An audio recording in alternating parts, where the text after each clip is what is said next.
Hey guys, this is Super Seth Fanboy 69 and this is going to be my Let's Game of my favourite Fire Emblem game, Sacred Stones. I'm playing difficult because I'm an absolute beast at this game. In fact, it's the only Fire Emblem game I'm a beast at. But that's alright because I'm going to show you my winning strategy for this game. Right after I switch the animations off to speed things up. The number one strategy for Sacred Stones? Always use Seth. You see how every time Seth attacks an enemy they just die? Well, that's the strategy, that's what you gotta do every single time. If you remember this strategy, you'll beat the whole game in no time. Yep, this foolproof strategy is gonna beat this map too. In a minute you'll see these two new characters appear in the top corner, but don't be fooled, they're not there to use. Yep, they've only got one purpose and you're gonna see that right now.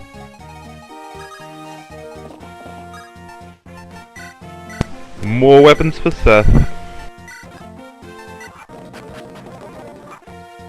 Oh yeah, that's right, this is one of those Seas maps. You see, you've got to move Erica up to the top there, but yeah, it throws you off a bit because you've got to play someone that isn't Seth for like a very brief amount of time. Don't worry though, she doesn't have to fight or anything, you can just leave all that to Seth. Yeah, that's actually the only thing I don't like about this game. It has like all these different objectives and that. I wish it was like Awakening and Birthright, those are really good games as well. Because you see, you only have two objectives on that one, defeat boss and route, so if we were playing that on this game, we wouldn't even have to make Erica touch those castles. Anyway, we're 2 chapters down and not even 2 minutes into this Let's Play. Things are looking good. If any of you are wondering why it's going so fast, it's because I'm speeding it up with the emulator. So you see, it's like a strategy game, so you don't really want like a lot of time to think, you just want to like think in the moment. My parents always told me that's how I was born, and I'm sure they don't regret that decision, even 25 years later when I'm still living with them. Anyway, this map's a bit different. You see, you've got these two green characters here, Ross and Garcia. Well, just ignore them, they can die, you don't need them at all. Completely useless, all you need is Seth. Look, there's Ross dead already, and his dad's gonna follow him soon. There's only actually one other character in this game that matters besides Seth, and that's my waifu, Lute. Unfortunately, she doesn't join until chapter 4, but the rate we're going through this game will be there before the end of the episode, and don't you worry, she's worth it. In fact, thinking about Lute's just inspired me to get through this level even quicker so I can reach her faster. Usually I'd go to that village at the bottom of the map because it's got extra items for Seth to use, but it's just going to waste time getting to Lute, so it's not worth it, is it? Looking at the way the enemies are now, I might have to do something unorthodox, which is have someone that isn't Seth do any fighting. It's undesirable, but sometimes the map just forces you to do it.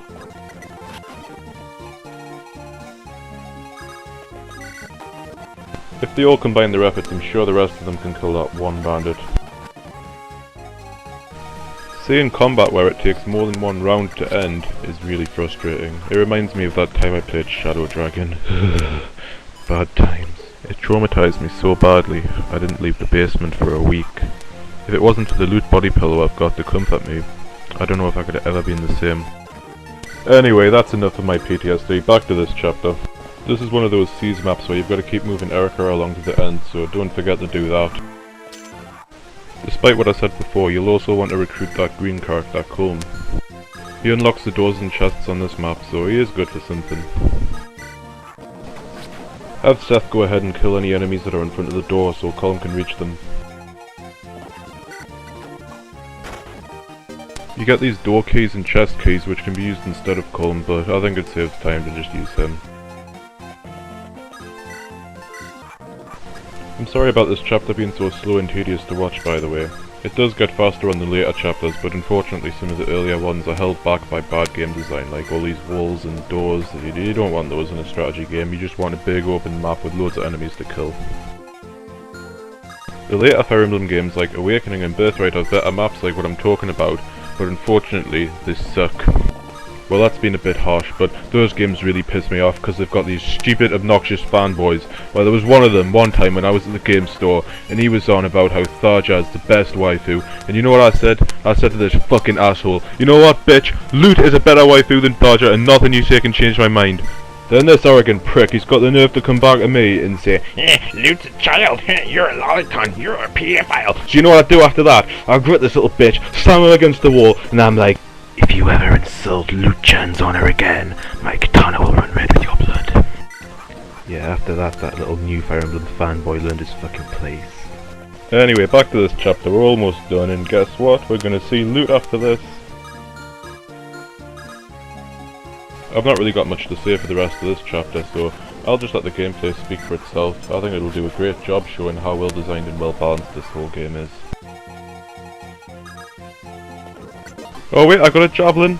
The javelin's the best weapon in this whole game, because if you haven't noticed by now, sometimes when the enemies attack Seth, they've got like ranged attacks, and that's a problem because Seth uses lances and swords, which are physical weapons, but if he's got a javelin, he can do ranged attacks and physical attacks, which means he can just kill everything without you even having to waste turns attacking the ranged enemies. When you get further in the game, you can buy javelins from the shops, and that's my favourite part of the game, because you can just have javelin all the time, but for now they're pretty rare and you want to use them sparingly. I'll have Colum open this last box and then we'll finish the map.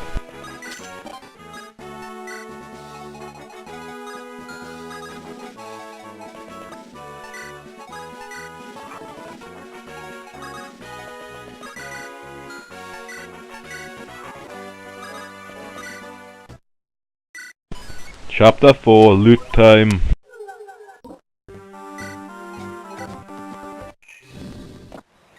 Now the next chapter is pretty much the best one in the game, and you're going to see that's for a plethora of reasons.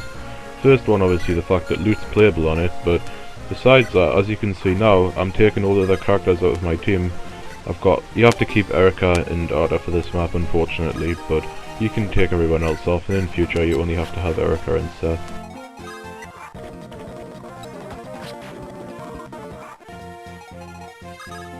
Now, another reason this is a great map is because if you can see the enemies, they're all like zombies and eyeballs and stuff like that now.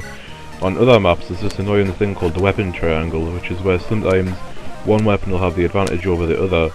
So like if Seth's got his javelin on and they've got an axe, Seth's attacks will miss more than they usually would, but these monster enemies, they don't have the weapon triangle, they're just ordinary enemies. So you don't even have to think, it's like less thinking, more fun, you know? You see that village down in the bottom left? That's where loot is. I'm gonna try and get there as soon as possible, but unfortunately if I just rush for it, the zombies are gonna kill Erica and Arta.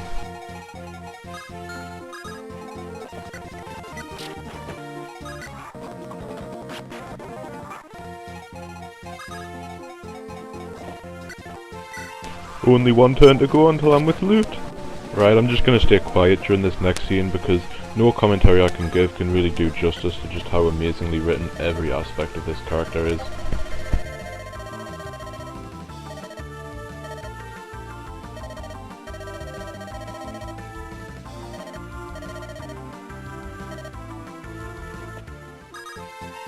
Yeah, that scene made me proud of all the loot body pillows I've got. See, they were being a bit sly when they made this map, but they know that everyone who plays this just leaves Erica and Arta behind in the beginning, so they had all these zombies spawn behind where they'll be waiting, nowhere near Seth. I'm just gonna let loot deal with these three down there, because as she said, they're no match for our superior wisdom, so well, that's the end of them.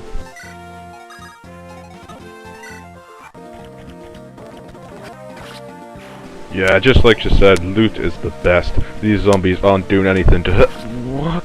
How? No.